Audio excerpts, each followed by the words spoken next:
আগামী দিনের বাংলাদেশে একটা পরিবর্তন হতে চলেছে। আমাদের দলে আপনারা আওয়ামী লীগ থেকে আসবেন, আপনাদের দায়িত্ব আমরা নেব। জেলখানা,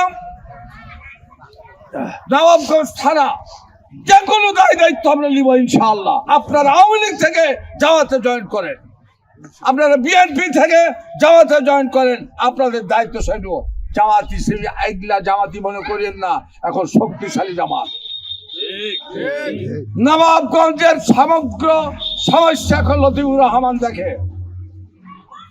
হ্যালো ওসি সাহেব, হ্যালো এসপি সাহেব, হ্যালো ডিআইজি সাহেব, লতিফুর রহমানকে করে কোন লিডারের কাছে মানুষেরা যায় না। কি কথা ঠিক না? এই জন্য যারা আওয়ামী লীগ থেকে এসেছেন নির্দ্বিধায় এখানে থাকবেন। আপনাদের আইন, আদালত, কোর্ট কাছারি, থানা আমরা দায়িত্ব নেব ইনশাআল্লাহ। এবং লাস্টে একটা কথাই বলি, আল্লাহর দল ছাড়া মানুষের গড়া দল করা যাবে না। আমার কথা নয়, কোরআনের কথা। কি কথা ঠিক আছে? এটা খুব ভাবে খেয়াল করবেন। আল্লাহ বলছে খায়রা ইয়ারা সাররা ইয়ারা, তোমাদের ভালো কাজের খারাপ কাজের আমি জাররা জাররা করে হিসাব নেব। কি নেবে না?